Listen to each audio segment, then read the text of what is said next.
Tuhan Yesus Kristus, dan tak lupa saya ucapkan selamat pagi. Selamat kita akan sehidangan dengan Tuhan lewat kebenaran firman Tuhan. Tentunya kehadiran kita pada pagi hari ini merindukan jawaban yang daripada Tuhan.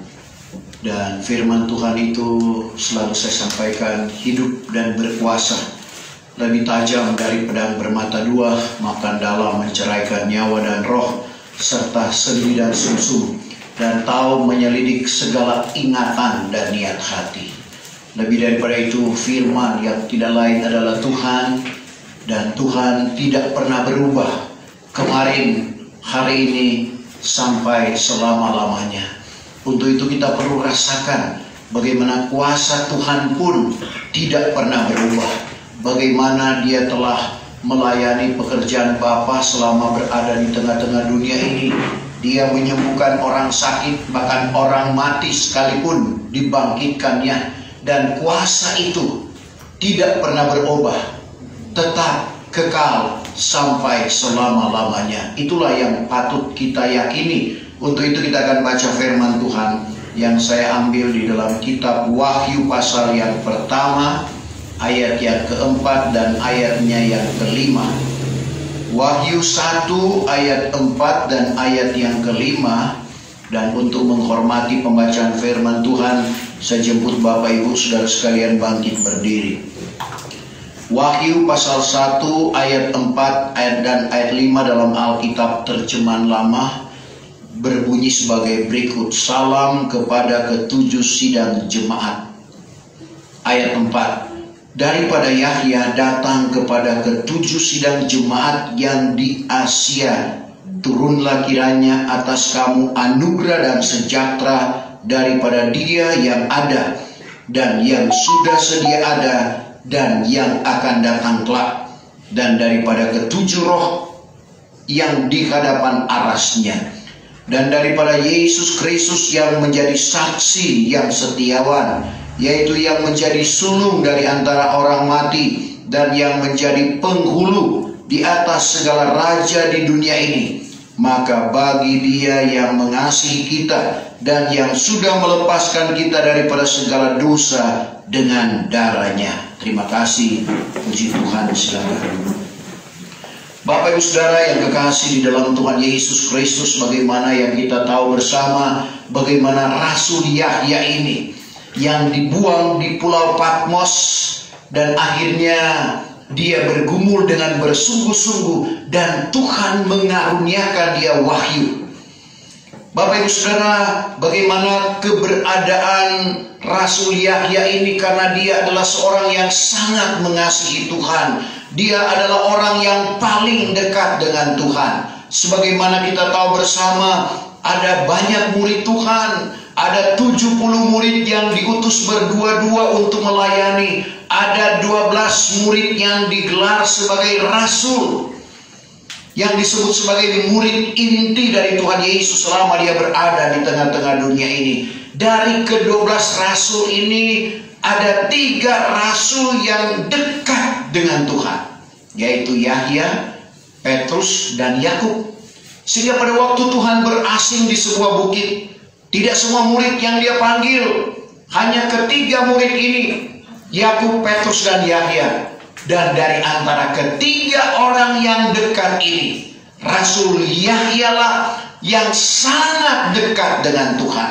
Dia yang bersandar di dada Yesus, yang akhirnya dia dikaruniakan wahyu.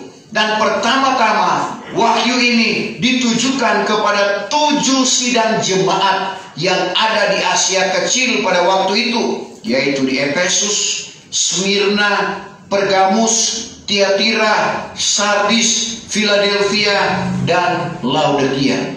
Dan ke-7 sidang ini, mereka itu telah dibangun dengan pengajaran rasul. Sebagaimana kita perhatikan dalam Kisah 2 ayat yang ke-42. Ayat yang ke-42. Maka mereka itu pun bertekun di dalam pengajaran rasul-rasul. Mereka bertekun di dalam pengajaran rasul-rasul. Dan di dalam persekutuan. Dalam persekutuan. Dan di dalam hal memecahkan roti. Dalam hal memecahkan roti. Dan doa. Dan doa. Demikian juga apa yang disuratkan oleh Paulus kepada jemaat yang ada di Efesus. Karena jemaat yang ada di Efesus ini adalah jemaat yang ditegur pertama oleh Paulus dan kedua oleh Rasul Yahya. Dari ketujuh sidang yang ditegur termasuk jemaat yang ada di Efesus. Sekali lagi, jemaat Efesus juga dibangun dengan pengajaran Rasul. Efesus 2 ayat yang ke-20. Dibangunkan di atas Allah segala rasul. Dibangunkan di atas segala Allah dan rasul dan nabi-nabi. Maka batu penjurunya itulah Kristus Yesus. Batu penjurunya adalah Kristus. Sekali lagi, ketujuh sidang ini telah dibangun dengan pengajaran yang diwahyukan oleh Tuhan.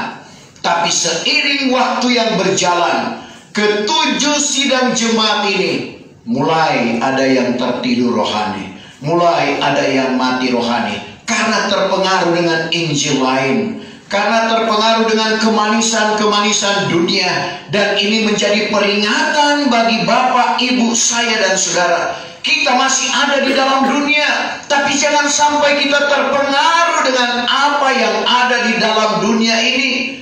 Sehingga firman Tuhan selalu datang mengingatkan kepada kita yang ada di dalam dunia ini, jangan sampai kita mengasihi dunia. Karena kalau kita mengasihi dunia, kasih Bapa tidak ada di dalam kehidupan kita. 1 Yohanes 2 ayat yang ke-15. Janganlah kamu mengasihi dunia ini, atau barang yang ada di dalam dunia. Jikalau barang seorang mengasihi dunia, kasih Bapa itu tiadalah ada. Kasih Bapa tidak ada di dalam dia. Selalu firman Tuhan memberikan solusi bagaimana supaya kita tidak mengasihi dunia. Kita berada di dalam dunia. Paulus kepada jemaat Korintus dalam 1 Korintus 7 ayat 31. Pakailah dunia seperti tidak memakai. Itu solusinya untuk kita tidak mengasihi dunia. Meskipun kita ada di dunia dan kita diperhadapkan dengan apa yang ada di dalam dunia ini. 1 Korintus 7. Dan orang yang memakai dunia ini, pakailah seperti orang yang tiada memakai. Pakailah seperti orang yang tidak memakai. Karena keadaan dunia ini akan lenyap. Bahkan dalam ayat sebelumnya atau ayat sesudahnya, Paulus sampai bilang orang yang beristri anggap tidak beristri, supaya tidak terpengaruh dengan keadaan dan situasi dunia yang ada, supaya kita tetap mengasihi Tuhan. Karena apa yang ada di dalam dunia, kelanjutan 1 Yohanes 2 ayat 16 tadi, keinginan mata, keinginan daging, hidup dengan kesombongan atau hidup dengan jemawa, ini merupakan alat ampuh daripada kuasa kegelapan untuk menjatuhkan iman kita. Sekali lagi, 3 hal ini yang membuat manusia pertama jatuh ke dalam dosa. Pertama, bagaimana Adam dan Hawa, terutama Hawa, melihat bagaimana pohon pengetahuan baik. Dari keinginan mata dia melihat bagaimana buah pengetahuan baik dan jahat asik untuk dimakan. Itu keinginan mata. Keinginan tubuh dia makan. Hidup dengan jemawa atau kesombongan karena ada janji. Iblis berjanji kalau engkau makan, engkau tidak akan mati. Tapi sebaliknya, engkau akan jadi sama dengan Allah. Dan hal ini juga disodorkan oleh kuasa kegelapan di dalam kehidupan kita. Keinginan mata, keinginan daging, dan hidup dengan kesombongan. Coba 1 Yahya 2 ayat 16. 1 Yahya 2 ayat 16. Karena segala yang ada di dalam dunia, dan keinginan tubuh, dan keinginan mata, dan hidup dengan jemawa atau kesombongan, itu bukan daripada Bapa, melainkan daripada dunia. Sampai di situ. Sekali lagi, iblis mempergunakan ini untuk memperdayakan kehidupan kita. Sehingga Paulus menasihatkan kepada jemaat yang ada di Korintus yang sudah limpah dengan karunia, sudah dipertunangkan dengan Tuhan Yesus Kristus. Di dalam 2 Korintus 11 ayat 2 sampai dia berkata, aku cemburu kepada kamu dengan suatu cemburuan ilahi, sebab aku sudah tunangkan kamu dan memperhadapkan kamu seperti perawan yang suci kepada Kristus. Tapi ada kebimbangan Paulus terhadap jemaat yang ada di Korintus. Ada kekhawatiran jemaat Paulus terhadap jemaat Korintus. Untuk jelasnya 2 Korintus 11 ayat 2 dan ayat yang ketiga. Karena aku cemburu kepada kamu dengan suatu cemburuan ilahi. Aku cemburu kepada kamu dengan suatu cemburuan Sebab ilahi. sudah aku tunangkan kamu dengan seorang laki-laki. Aku sudah tunangkan kamu dengan seorang laki-laki. Hendak menghadapkan kamu seperti seorang perawan yang suci kepada Kristus. Hendak memperadabkan jemaat Korintus yang terdiri dari laki-laki dan perempuan, tapi dihisapkan oleh Paulus sebagai seorang perawan yang suci kepada Kristus. Akan tetapi aku takut kalau kau jadi seperti ular memperdayakan Hawa. Peringatan Paulus, aku takut jangan sampai seperti ular memperdayakan Hawa dengan tipu dayanya. Demikianlah juga rusaklah pikiranmu. Rusak pikiranmu. Dan renggang daripada tulus ikhlas. Renggang dari tulus ikhlas. Dan kesucian yang menuju kepada Kristus. Jadi kita perhatikan firman Tuhan mengingatkan kembali kepada kita, jangan seperti ular memperdayakan Hawa. Karena dia berusaha, dia seperti singa yang mengaum-ngaum. 1 Petrus 5 ayat yang ke-9. Bagaimana dia mengaum-ngaum dan siapa yang menjadi tujuan untuk ditelan atau dilulurnya. Jadi kita perhatikan, iblis bagaikan singa yang mengaum-ngaum. Sekali lagi dia berusaha mencari tentunya orang yang mulai lemah, orang yang mulai malas beribadah. Coba untuk jelas 1 Petrus 5 ayat 9. Ayat yang ke-8. Hendaklah kamu beringat, hendaklah kamu berjaga-jaga. Hendaklah kamu beringat dan berjaga-jaga. Kata peringatan disampaikan kepada orang-orang pilihan oleh Rasul Petrus pada waktu itu. Adapun iblis seterumu itu. Seperti singa yang mengaum. Berjalan-jalan mencari siapa yang dapat dilulurnya. Dan untuk menghadapi ini tentunya kita perlu kuat. Kita perlu berakar di dalam kebenaran firman Tuhan, sehingga kita tidak mudah diperdaya. Karena sekali lagi, meskipun jemaat yang ada di Korintus imannya sudah sampai pada puncaknya karena sudah dipertunangkan dengan Kristus, tetapi ada kekhawatiran Paulus, jangan-jangan seperti ular memperdayakan Hawa. Dan ini juga datang memperingati Bapak Ibu saya dan saudara, karena dengan berbagai kelicikan kuasa kegelapan ingin menyodorkan segala sesuatu yang ada di dalam dunia ini. Tujuannya untuk melumpuhkan iman kita. Tapi tentunya kita tidak mau. Kita harus lawan dia dengan iman yang teguh. Kita perlu iman di hari-hari terakhir ini untuk melihat kuasa Tuhan, untuk melihat mujizat Tuhan. Sama dengan Ibrahim, Bapak Ibu Saudara, sehingga dia disebut Bapa segala orang yang beriman. Roma 4 ayat 11. Roma 4 ayat yang ke-11. Dan tanda sunat itu diterimanya menjadi meterai kebenaran yang daripada iman. Tatkala ia belum bersunat, karena atas peri demikian ia menjadi bapa sekalian orang yang beriman. Sampai di situ. Iya, Ibrahim menjadi bapa segala orang yang beriman. Kita lihat Ibrahim, dia dikeluarkan oleh Tuhan dari negerinya, dari kaum keluarganya, pergi ke negeri yang akan Tuhan tunjuk. Tuhan belum bilang di mana dia harus pergi, tapi dengan iman dia melangkah. Pada waktu Tuhan minta lagi, ujian belum selesai, Tuhan setelah mengaruniakan dia anak, yaitu Ishak. Pada waktu dia dan istrinya yang tidak mungkin lagi akan mengandung dan melahirkan, tapi karena dengan iman, Bapak Ibu Saudara, apa yang dia imani itu terjadi karena dia tetap berharap meskipun dia menganggap dirinya sudah mati. Rum 4 ayat 18 di sana diungkapkan bagaimana Ibrahim ini dengan iman dia menanti dan dia terlalu yakin dengan apa yang dijanjikan oleh Tuhan. Ini juga perlu ada di dalam kehidupan kita. Keyakinan tentang firman Tuhan, Keluaran 23-25. Kalau kita berbakti kepada Tuhan, roti makanan kita diberkati, air minuman kita diberkati, dan segala penyakit dilalukan dari antara kita. Karena menghadapi situasi dunia saat ini yang mencekam, yang menakutkan Bapak Ibu Saudara.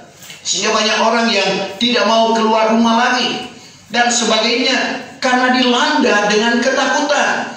Tapi sekali lagi kita perlu mengandalkan Tuhan. Jadi kita di hari-hari terakhir ini perlu iman dan imun. Bukan cuma iman, harus imun, jaga kesehatan. Bagaimana kita menjaga kesehatan kita? Tentunya ada petunjuk-petunjuk. Kalau tidak berolahraga, setidak-tidaknya juga tidur, saudara, paling kurang 7 jam satu hari. Dan itu memberikan kekuatan imun. Dan harus ada sukacita. Jadi kalau ada sukacita, itu memberikan kekuatan imun. Jadi iman dan imun dibutuhkan di hari-hari terakhir ini. Sehingga iman kita kuat, imun kita kuat, kita tidak akan takut menghadapi segala sesuatu yang ada. Tuhan akan memberikan kekuatan. Karena dalam ayat ini dikatakan, daripada Yahya datang kepada ketujuh sidang Jemaat di Asia, turunlah kiranya atas kamu anugerah sejahtera daripada Dia yang ada dan yang sudah sedia ada dan yang akan datang. Ini berbicara tentang Tuhan Yesus yang tidak pernah berubah dulu atau kemarin, hari ini, dan sampai selama-lamanya. Sudah dinubuatkan dalam kitab Maleakhi pasal 3 ayatnya yang ke-6 bahwa Tuhan tidak berubah. Maleakhi 3 ayat 6. Karena aku ini Tuhan. Aku ini Tuhan. Tiada berubah. Tidak berubah. Itulah sebabnya maka kamu, hai Bani Yakub, belum ditumpah. Jadi kita lihat Tuhan tidak berubah. Suratan Paulus juga kepada jemaat yang ada di Ibrani 13 ayat yang ke-8. Tuhan tidak berubah. Coba Ibrani 13 ayat ke-8.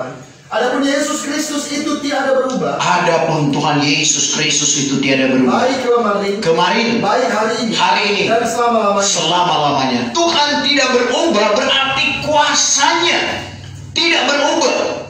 Mari kita yakini akan hal itu, bahwa kuasa Tuhan tidak berubah di dalam kehidupan kita. Dia sanggup melakukan sesuatu di luar jangkauan akal dan pikiran kita. Asalkan benar-benar kita menaruh harap kepadanya. Apa yang dilakukan oleh Tuhan? Orang mati bisa dibangkitkan. Apalagi cuma orang sakit, Bapak Ibu Saudara. Orang buta semenjak lahir, yang mustahil untuk dapat melihat, diceritakan dalam Yahya pasal yang ke-9. Bagaimana dia menyembuhkan. Tadinya orang bertanya, siapa yang salah? Orang yang buta inikah atau orang tuanya? Tapi apa dijawab Yesus? Tidak mengapa kita baca Yohanes 9 mulai ayat 1. Ayat yang pertama. Tatkala ia lalu, dilihatnya seorang yang buta dari mula jadinya. Tatkala dia lalu, maka dia melihat seorang yang buta sejak lahir. Lalu murid-muridnya bertanya kepadanya. Murid-murid bertanya kepada Tuhan Yesus. Ya Rabi, siapakah yang berbuat dosa? Siapakah yang berbuat dosa? Orang inikah? Orang yang buta inikah? Atau ibu bapaknya kah? Atau orang tuanya? Sehingga ia buta dari mula jadinya. Sehingga ia buta sejak lahir. Maka jawab Yesus, bukan orang ini berbuat dosa. Bukan orang ini berbuat dosa. Dan bukan orang tuanya. Bukan orang tuanya. Melainkan supaya kekayaan Allah dinyatakan kepadanya. Supaya kekayaan Allah dinyatakan kepadanya. Sebab itu ayat selanjutnya Tuhan berkata, bekerjalah selagi hari siang. Karena malam akan datang di mana orang tidak dapat bekerja. Dalam arti kata, selagi ada kesempatan bagi kita. Seperti lagu yang viral sekarang ini. Hidup ini adalah kesempatan. Ada kesempatan untuk melayani. Ada kesempatan untuk berbuat baik. Karena kita juga dituntut untuk berbuat baik kepada sekalian orang. Selalu ayat firman Tuhan itu datang, Galatia 5 ayat yang ke-9. Galatia 6 ayat ke-9. Janganlah kita jemu akan berbuat baik. Jangan kita bosan berbuat baik. Karena kita akan menuai pada masanya. Kita akan menuai pada masanya. Jikalau kita tiada lesih terus. Sebab itu sedang ada kesempatan bagi kita, Bapak, Ibu, saya dan saudara. Biarlah kita berbuat baik kepada orang sekalian. Biarlah kita berbuat baik kepada semua orang. Terutama sekali kepada segala saudara yang sama-sama beriman. Terutama kepada saudara yang sama-sama beriman. Jadi Tuhan lewat firman Tuhan mengajak kita untuk berbuat baik di hari-hari terakhir ini, karena memang Tuhan itu baik. Dia mengajarkan itu, dan firman Tuhan mengajak kita untuk berbuat baik kepada semua orang. Dan itulah kesempatan bagi kita selama kita masih hidup di dalam dunia ini. Jadi Bapak Ibu Saudara, Tuhan tidak pernah berubah, kuasanya pun tidak pernah berubah. Itulah yang dimaksud dengan ayat ini. Dan daripada ketujuh roh yang di hadapan aras, 7 angka sempurna. Kalau roh Allah bekerja dengan sempurna, karunia-karunia roh bekerja dengan sempurna, satu hal yang luar biasa. Pada waktu saya sekolah Alkitab, tidak ada yang bisa berbohong. Semua Tuhan ungkapkan. Ada yang coba-coba mempertahankan kebohongannya. Panggil, guru kami panggil, lalu besok malam, lalu Tuhan ungkapkan. Ada yang coba-coba berbohong, mempertahankan kebohongannya, takut, Bapak Ibu Saudara. Dan memang ada ketakutan kami untuk melakukan kesalahan karena roh bekerja dengan sempurna. Apalagi kalau karunia-karunia itu bekerja dengan sempurna, segala sesuatu Tuhan tunjukkan. Orang yang dibawa ke aras dalam kesaksian, dia lihat pori-pori kita terlalu besar, jadi tidak ada yang tersembunyi, sampai apa yang di dalam hati kita itu diperlihatkan oleh Tuhan.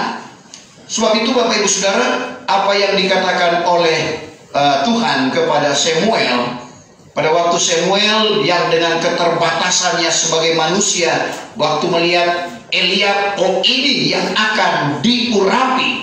Dalam 1 Samuel 16 ayat 6, lalu datang firman Tuhan, manusia hanya memandang sampai apa yang, atau sebatas apa yang di depan matanya. Coba 1 Samuel 16 ayat 6. Ayat yang ke-6.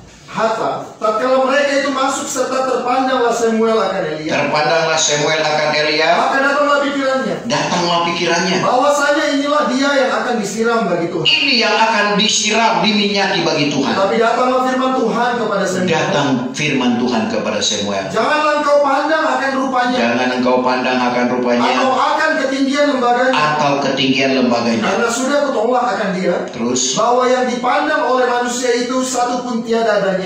Karena manusia memandang seperti yang di hadapan mata saja. Manusia memandang seperti apa yang di hadapan mata saja. Tapi Tuhan memandang sampai ke dalam batin. Tuhan memandang sampai ke dalam batin.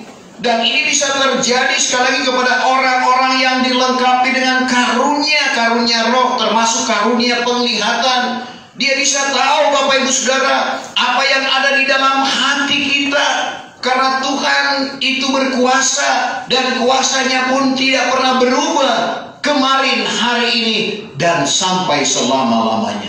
Itu yang perlu kita yakini. Sehingga kalau kita yakin dengan kekuatan dan kemampuan Tuhan, Tuhan dapat menolong kehidupan kita dalam keadaan situasi apapun. Dalam keadaan situasi genting sekalipun, karena kita sudah lihat bagaimana kuasa Tuhan yang tidak pernah berubah. Bagaimana Tuhan menyelamatkan umat Israel dari kejaran Firaun dan bala tenteranya. Mereka sudah terjepit, mereka berada di Laut Tebrau, mereka berada di Laut Kolsum, yang tidak mungkin mereka akan berenang, karena tidak semua yang mahir berenang. Akhirnya mujizat Tuhan terjadi. Satu hal yang luar biasa, di luar jangkauan akal dan pikiran kita. Bagaimana laut itu bisa terbelah, bagaimana kekeringan yang ada yang harus dilalui oleh umat Israel. Ini sesuatu yang luar biasa, sesuatu yang tidak mungkin, sesuatu yang mustahil. Tetapi selalu ayat firman Tuhan, kalau Tuhan tidak pernah berubah dan tidak ada perkara yang mustahil kepadanya. Yeremia 32 ayat 17 dan ayat 27. Yeremia berkata bahwa tidak ada perkara yang mustahil bagi Tuhan. Dan Tuhan berkata, masakan ada perkara yang mustahil kepadaku? Tidak ada perkara yang mustahil bagi Tuhan. Sebab itu kita perlu andalkan Tuhan. di dalam kehidupan kita. Meskipun kita pandai, tetap kita andalkan Tuhan di dalam kehidupan kita. Karena kita lihat Raja Salomo, Raja Soleman dalam Amsal 3 ayat 5, dia orang yang pandai karena dia minta hikmat daripada Tuhan. Dia orang yang kaya, saudara, sehingga pada waktu dia memerintah tidak ada terjadi peperangan. Perak tidak berharga di zamannya karena kekayaan yang luar biasa dimilikinya. Tapi dia berkata, Amsal 3 ayat 5, haraplah pada Tuhan dengan segenap hatimu. Jangan engkau bersandar kepada pikiranmu. Mari kita mau berharap kepada Tuhan dengan segenap hati. Di dalam kekuatan kita, kita tetap berharap. Jangan kita mengandalkan kekuatan kita. Di tengah-tengah kepandaian kita, jangan kita berharap kepada kepandaian kita. Kalau toh kita dikaruniakan kekayaan, jangan kita berharap kepada kekayaan kita. Kita tetap berharap kepada Tuhan. Kita baca itu Amsal 3 ayat 5. Haraplah pada Tuhan dengan segenap hati. Haraplah pada Tuhan dengan segenap hati. Dan jangan engkau bersandar kepada akalmu. Jangan engkau bersandar kepada akalmu. Karena tidak ada yang dapat kita banggakan di dalam kehidupan kita ini. Yeremia menubuatkan dalam Yeremia 9 ayat 23. Orang alim atau orang pandai, jangan ia bermegah sebab ilmunya atau kepandaiannya. Orang kaya jangan bermegah sebab kekayaannya. Orang kuat pun jangan bermegah sebab kekuatannya. Sekali lagi melihat ayat ini, tidak ada yang dapat kita megahkan di dalam kehidupan kita, kecuali kita baca dulu ayat 23 dan 24. Ayat 9 ayat 23. Demikianlah firman Tuhan. Demikianlah firman Tuhan. Orang alim jangan bermegah-megah sebab ilmunya. Orang alim jangan bermegah sebab ilmunya. Dan orang kuat pun jangan bermegah-megah sebab Orang kuat jangan bermegah sebab kekuatannya. Dan orang kaya pun jangan bermegah-megah sebab kekayaannya. Orang kaya jangan bermegah sebab kekayaannya. Melainkan orang yang hendak bermegah-megah itu. Ada yang kita megahkan di dalam kehidupan kita. Baiklah ia bermegah-megah itu. Baiklah ia bermegah-megah sebab diketahuinya dan dikenalnya akan daku. 2 kali sampai situ. 2 kali. Baiklah ia bermegah-megah. Baiklah ia bermegah-megah karena diketahuinya dan dikenalnya akan daku. Tahu dan kenal beda. Selalu saya ungkapkan itu. Dan saya ilustrasikan siapa yang tahu Presiden Republik Indonesia. Semua tahu. Jokowi. Joko Widodo, tapi dipendekkan Jokowi. Pertanyaan selanjutnya, kenal? Kalau kenal, setidak-tidaknya sudah berkenalan. Mas Ri, Jokowi, itu orang yang kenal. Jadi kita perhatikan beda ya, tahu dan kenal. Jadi kita bermegah kalau kita tahu dan kita kenal siapa itu Tuhan. Karena banyak orang yang mengaku percaya kepada Tuhan hanya sekedar tahu bahwa Tuhan Yesus Kristus yang kita rayakan hari kelahirannya di tengah-tengah dunia ini, Dia adalah juru selamat. Tapi sebenarnya mereka tidak kenal secara pribadi lewat firman Tuhan. Untuk itu pertanyaan, bagaimana kita ini tahu bahwa kita mengenal Tuhan dan Tuhan mengenal kita? Pertama, 1 Yohanes 2 ayat yang ketiga. Dengan yang demikianlah kita mengetahui. Dengan yang demikian kita mengetahui bahwa kita sudah mengenal Dia. Kita sudah mengenal Dia, yaitu Tuhan Yesus Kristus. Kalau kita menurut hukum-hukum. Kalau kita menurut hukum-hukumnya. Hukum-hukum yang berlaku di zaman Roh Kudus, di mana Bapak Ibu saya dan saudara hidup, yaitu bertobat, berbaptis dengan nama Yesus Kristus akan jalan keampunan dosa, lalu beroleh anugerah Roh Kudus. Kalau kita lakukan hukum-hukum Tuhan ini, kita tahu bahwa kita ini mengenal Tuhan dan tidak bertepuk sebelah tangan. Karena ada orang yang bertepuk sebelah tangan, kita ikuti sebentar, tapi kita lihat dulu dalam 1 Korintus 8 ayat yang ketiga tentang kita ini dikenal oleh Tuhan. Ayat yang ketiga. Tetapi jikalau barang seorang mengasihi Allah, siapa yang mengasihi Allah, ialah dikenal oleh Allah. Ia dikenal. Siapa yang mengasihi Allah? Yohanes 14 ayat 15, yaitu yang melakukan perintah Tuhan, yang melakukan hukum Tuhan. Jadi kita perhatikan, kalau kita melakukan hukum Tuhan, berarti kita mengasihi Tuhan dan kita dikenal oleh Tuhan. Kita mengenal Tuhan, Tuhan mengenal kita.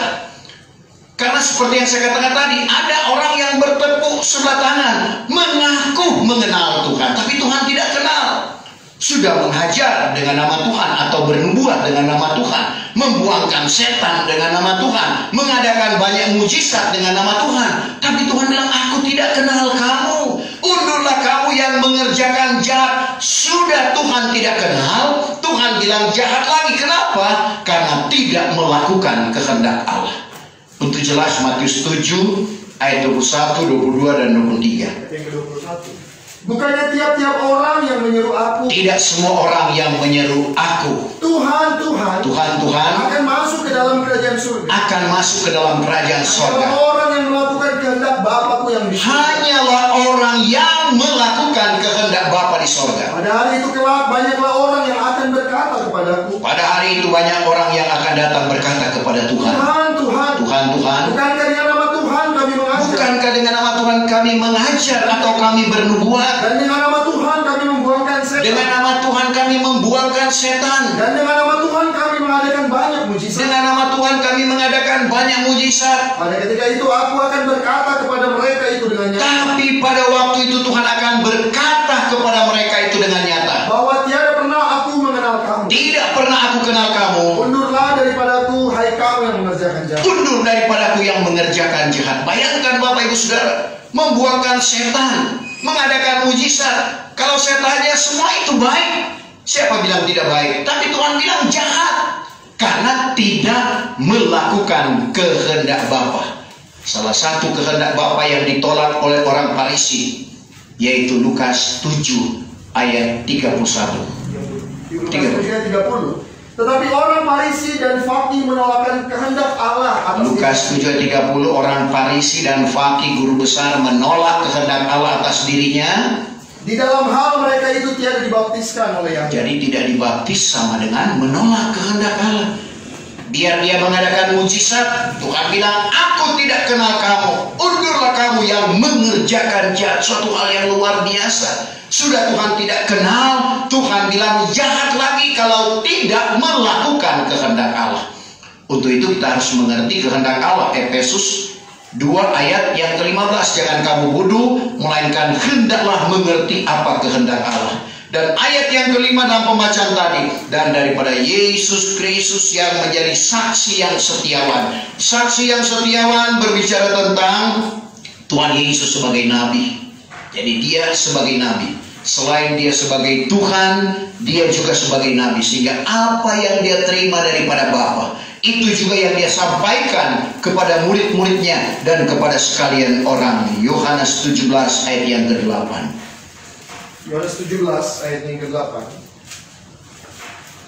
Karena segala firman yang telah engkau firmankan kepadaku. Karena segala firman yang telah engkau firmankan kepadaku. Itulah aku sampaikan kepada mereka itu. Itulah aku sampaikan kepada mereka itu. Dan mereka itu sudah menerima dia. Mereka sudah menerima dia. Dan mengetahui dengan sesungguhnya. Mengetahui dengan sesungguhnya. Bahwa aku datang daripadamu. Aku datang daripadamu. Dan lagi mereka itu percaya bahwa engkaulah yang menyuruhkan aku. Jadi kita lihat apa yang diterima oleh Tuhan Yesus dari Bapaknya, itulah yang dia sampaikan kepada orang sekalian, termasuk murid-muridnya dan juga kepada Bapak, Ibu, saya dan saudara. Untuk itu di dalam kehidupan kita, bagaimana kita harus menjadi saksi yang setiawan. Paulus kepada Timotius sebagai anak didiknya, dia katakan 2 Timotius 2 ayat yang kedua. Dan barang yang telah engkau dengar daripadaku. Apa yang kau dengar daripadaku? Di antara banyak orang saksi. Di antara banyak orang saksi. Amanatkanlah kepada orang yang setiawan. Amanatkanlah kepada orang yang setiawan. Yang akan berlayak mengajar orang. Yang akan berlayak mengajar orang lain pula. Setiawan itu merupakan salah satu dari 9 buah roh di dalam Galati 5 ayat 22. Jadi Tuhan tuntut setia, kesetiaan kita. Dan setia itu harus sampai langkah yang terakhir, seperti Tuhan Yesus yang setia sampai mati. Sebab itu Allah sangat meninggikan dia dalam Filipi pasal 2 ayat 6 sampai ayat yang ke-10. Bagaimana dia menghampakan diri, dia dia sebagai Allah, sebagai Tuhan yang berkuasa, tapi dia mengosongkan diri, merasakan sebagai manusia, sebagai hamba yang merasa sakit dan sebagainya, merasa lapar. Menghampakan, dia tidak mempergunakan otoritasnya sebagai Tuhan yang berkuasa, tapi dia menunjukkan kesetiaannya untuk keselamatan Bapak Ibu saya dan saudara. Karena dengan kematian Kristus berlaku Yahya 1 ayat 29, lihatlah anak domba Allah yang mengangkut dosa isi dunia. Nah, kita perhatikan bagian yang kedua, sulung dari antara orang mati. Nah, itu berbicara tentang Tuhan Yesus sebagai imam besar. Imam besar di dalam melakukan imamat, dia harus membawa korban, dan korban waktu itu adalah binatang. Korban karena dosa, sesuai dengan perekonomian seseorang. Tetapi kita lihat Tuhan Yesus, dia datang sebagai imam besar, bukan membawa darah binatang, tetapi darahnya sendiri. Ibrani 9 mulai ayat 11 kita baca ayat yang ke-11. Tetapi tatkala Kristus tiba menjadi imam besar, Kristus menjadi imam besar yang pohon segala kebajikan, yang akan datang kelak, maka dengan menerusi kemah yang lebih besar dan lebih sempurna, yang bukannya diperbuat dengan tangan, artinya yang bukannya daripada alam ini, dan bukannya dengan membawa darah kambing jantan dan anak lembu, bukan membawa darah kambing jantan atau anak lembu, melainkan darahnya sendiri. Darahnya sendiri. Masuklah ia sekali bagi sekalian ke dalam tempat kudus, serta mengerjakan suatu penebusan yang kekal. Mengerjakan penebusan yang kekal. Tadi kita tidak ada bagian di dalam keselamatan. Yohanes 1 ayat 11, Yesus datang sebenarnya hanya untuk kaumnya, melepaskan kaumnya Israel dari segala salah dan dosa. Tapi dengan kematian Kristus, bagian keselamatan itu menjadi keselamatan bagi kita juga yang tergolong orang-orang kafir. Luar biasa, saudara, bagaimana dia yang menjadi imam besar, sulung dari antara orang mati. Dan yang ketiga, penghulu di atas segala raja di bumi. Ini berbicara tentang Yesus sebagai raja. Kalau kita perhatikan pada waktu para Majus datang dan mereka singgah di Yerusalem, dia berkata, di manakah raja yang baru lahir? Matius 2 ayat yang kedua. Katanya, di manakah raja orang Yahudi yang baru lahir itu? Terus, karena kami sudah melihat bintangnya di sebelah timur, maka kami datang hendak menyembah dia. Jadi kita lihat bagaimana pengungkapan dari para Majus pada waktu mereka berada di Yerusalem. Di manakah raja orang Yahudi yang baru lahir dan membuat orang Yerusalem terkejut? Coba baca ayat 3. Yang ketiga, apabila didengar oleh Baginda Herodes akan hal itu, maka terkejutlah ia beserta seisi negeri Yerusalem. Sampai di situ. Jadi kita perhatikan, Baginda Herodes bahkan orang isi Yerusalem terkejut. Padahal sudah dinubuatkan. Sebab itu Herodes memanggil imam-imam, bertanya, di manakah letak Tuhan Yesus dilahirkan? Dinubuatkan dalam Mika 5 ayat 1. Coba Mika 5 ayat 1. Maka engkau, hai Betlehem Efrata, jikalau kecil engkau di antara beribu-ribu negeri Yehuda sekalipun, jikalau engkau kecil dari beribu-ribu negeri Yehuda sekalipun, daripadamu juga akan terbit bagiku seorang yang jadi pemerintah Israel, maka keluarnya daripada purbakala, daripada awal zaman. Jadi setelah diteliti ternyata dari Bethlehem, negeri yang kecil, disitulah Yesus dilahirkan. Dan Herodes juga mengatakan kepada para Majus, lidik. Tetapi datang petunjuk kepada para Majus, jangan kembali ke jalan semula. Sehingga tunggu Herodes pikir, dia sudah dipermainkan ini, dia sudah diakali, sehingga banyak korban pada waktu itu. Dia hitung umur orang yang tepat pada waktu para Majus datang, sehingga dibunuhlah. Saudara, luar biasa, kelahiran Kristus membawa juga banyak korban pada waktu itu. Tetapi kita patut bersyukur sekali lagi, dengan kematiannya keselamatan itu menjadi milik dan bagian kita. Jadi di dalam ayat ini menceritakan tentang Yesus sebagai nabi, Yesus sebagai imam besar, dan dia sebagai raja di atas segala raja yang akan memerintah, dan kita juga akan turut memerintah bersama-sama dengan dia, baik dalam 1000 tahun masa damai maupun dalam dunia baru, langit baru, asalkan kita setia. Itulah yang Tuhan inginkan. Kita tetap kuat, kita tetap semangat, dan kita tetap bertekun. Matius 24 ayat 13. Barang siapa yang bertekun sampai ke akhir, ialah yang akan diselamatkan. Itulah yang Tuhan inginkan di dalam perjalanan iman kita. Jangan ada yang berhenti atau undur di tengah jalan, tetapi kita berjalan terus. Memang semakin jauh perjalanan iman kita, semakin dekat kepada tujuan. Tuhan kiranya memberkati firman Tuhan pada pagi menjelang siang ini untuk menyempurnakan ibadah kita. Mari kita bangkit berdiri, kita sempurnakan ibadah kita untuk menyembah Bapa dengan roh dan kebenaran.